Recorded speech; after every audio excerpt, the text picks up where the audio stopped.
definition to this thing called racism, white supremacy. Alright? You have to understand that you have to study that. Every single lecture, did I say every? Every lecture I go over the same definition. And I know you're tired of it because I am. But you have to ingrain this particular definition into your subconscious, not your conscious, but your subconscious. This sister has worked tirelessly, to get this definition into the hearts and minds of our people. In her book, The ISIS Papers, The Keys to the Colors, this is a fundamental working definition. Stop having that discussion and that argument on YouTube and blog talks. We've already defined what it is. And she said herself that if you could come up with a better definition, she would stop talking about it. But you haven't. Racism, white supremacy is a local and global power system and dynamic. Local and global. You're not going to move to Trinidad or Jamaica or Ghana somewhere and think you're going to escape it. It's there. Are you following me? You're not going to escape it. You might as well deal with it right here. Are you following me? Structure they maintain a person who classifies themselves as white. This is the most important part we need to impart to white people. Whether consciously or subconsciously determined. You may not even know you're participating in it. But let us pull your coat to it. Are you following me? You may meet some of us at the water factory or the water cooler or the Xerox machine talking about that Tiger Woods. What about him, huh? And you say, well, yeah, but what about him? Are you following me? So in order for you to engage in that particular conversation, you got to know and understand racism, white supremacy. Are you following? Which consists of patterns of perception, how you perceive things. Logic, symbol formation, which we're going to talk about today. Thought, speech, action, and emotional response, as conducted simultaneously in all areas of human activity. Economics, education, entertainment, labor law, politics, religion, sex, and war. For the ultimate purpose of white genetic survival and to prevent white genetic annihilation on the planet Earth. A planet upon which the vast majority of people are classified as non-white. We outnumber white people 13 to 1. Are you following me? Black, brown, red, yellow, and white skinned people. And all of the non-white people are genetically dominant in terms of skin coloration compared to the genetic recessive white skinned people. What is that saying, brothers and sisters? That the genetic material that lies in the testicles of the black man can successfully annihilate white people. It's plain and simple. They already know this. You don't know this. Are you following me? So we have to get this over to our people. Let's push forward. I got accused of being extra racist. And I'm like, no, black people cannot be racist. We don't have the power to be racist. Should I go back to the definition? Y'all gonna make my job hard today. Local and global power. Power. Power. What power do you have? You don't run a damn thing in America but your mouth. Are you following me? You don't run nothing in America. What do you run? What do you own? I knew what you said. Nothing. Even those of you that do claim that you own your home, if you see a war in the audience, they'll teach you about sovereignty. You don't own your home. You don't own your car. Are you following me? You don't own that. This gentleman went to Costco's right there on 85, up north, went and bought a baby doll for his granddaughter. Took the baby out, opened the package, and guess what it said?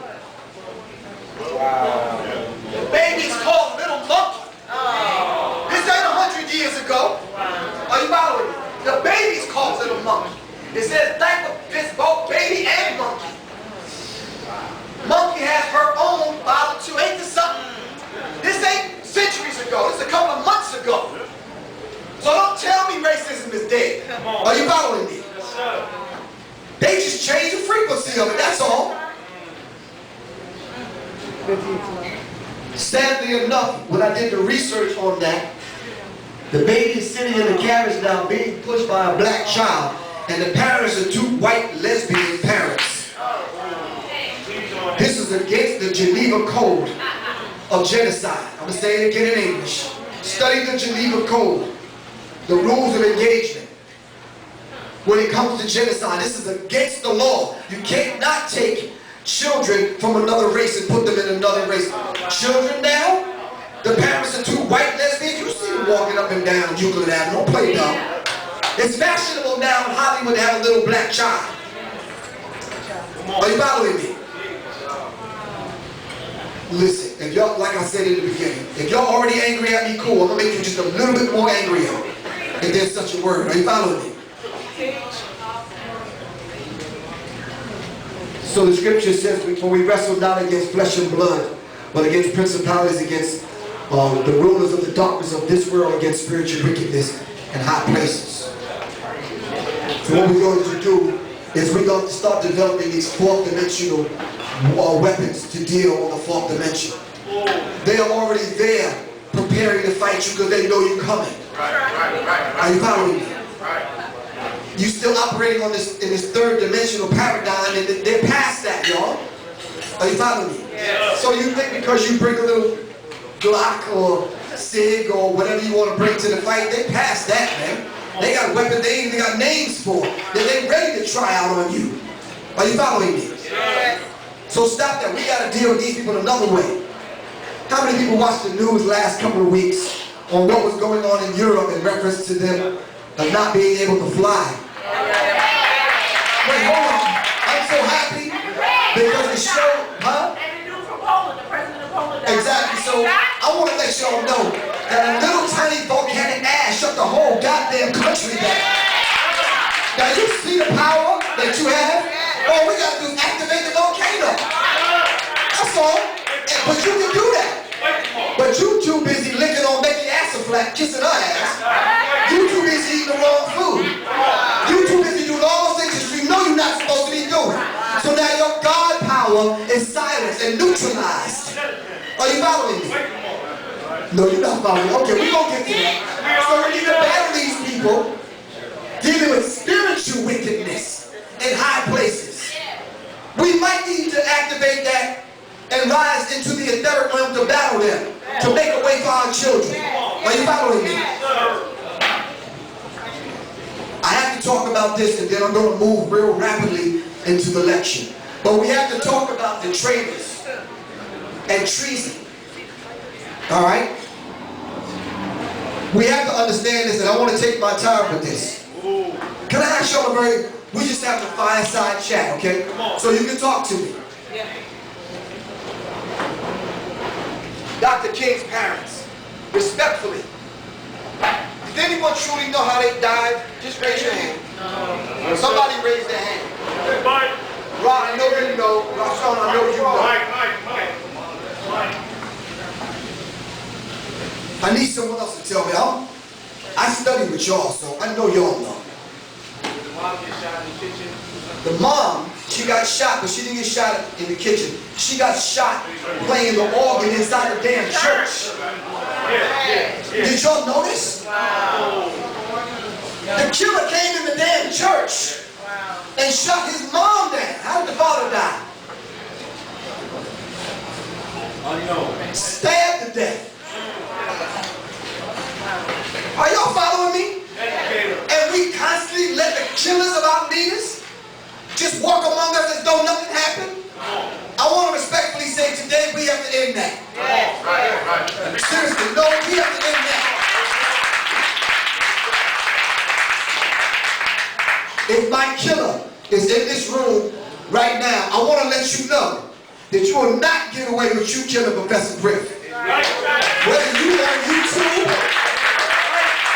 or you went out by the car, or you sitting here quiet waiting for the word from your slave master's children. You're not going to get away with that. May the ancestors quicken my spirit when you think I'm dead. Raise my body up out of the damn brain to haunt your ass till the day that your ass dies. Are you following me? And if I don't live up to that, may the goddamn earth reject my damn body. Are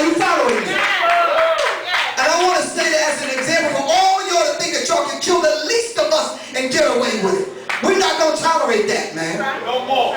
No more. Are you following me? Yes, sir. So all you people on YouTube talking smack, let me tell y'all something, man. Real killers don't put their business on YouTube. If you about your business or taking care of some serious business and you want to come after me, bring it. I don't have bodyguards. I'm not armed. Are you following me? But you're not going to take my life that easy. Are you following me? Y'all know damn well, Professor Griff, from the time you met me, know I've been working in behalf of black people. As poor as my black ass has been, and Ron Jahi will tell you, working until my damn lungs about to bust, man. Driving up and down the highways, man, wrecking the damn sister's car, the brother's account bankrupt. Chapter 786 and a couple other damn numbers. Just to get the word to you. And then you want to pay me lip service? Come on, y'all. Come on, man. Y'all know I don't own shit. Excuse my language. Y'all know I don't own anything. I'm not doing this for money. Respectfully, I'm not putting that stuff up on YouTube. Y'all are. Are you following me? Yes, sir. I thank y'all for doing that, but we have to understand something, man. This is real. Yeah. Yes, sir. Yes, sir.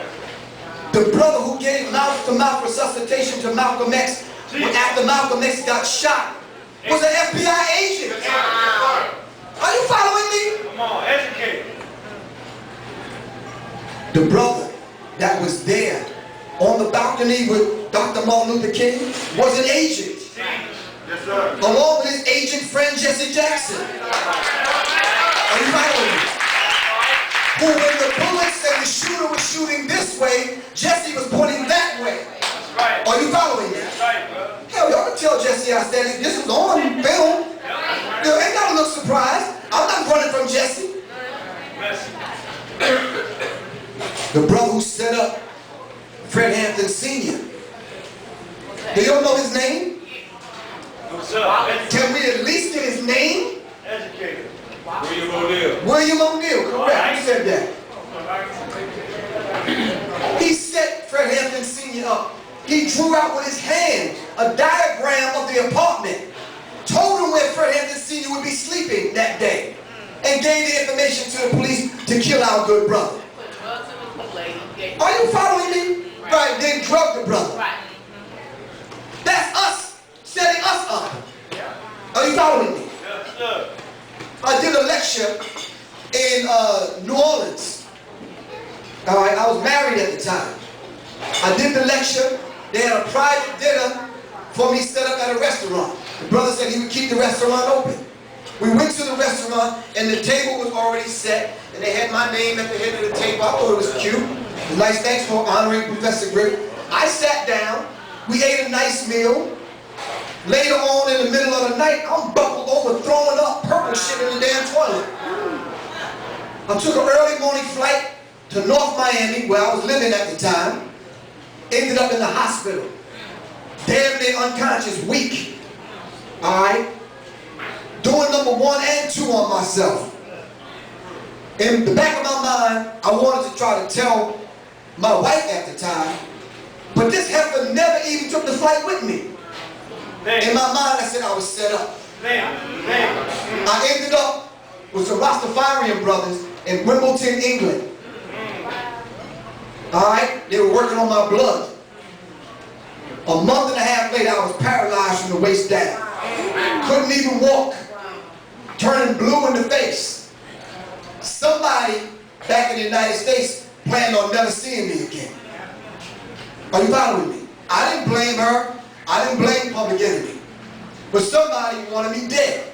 Come on now. When they seen me 2 or 3 months later, I looked at the expression on their face. I was like, wow, it's nice to see you again. I said, yeah, it's nice to see you.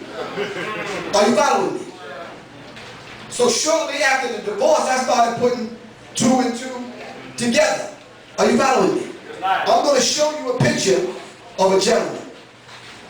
So when you hear me talking like this about traitors and treason,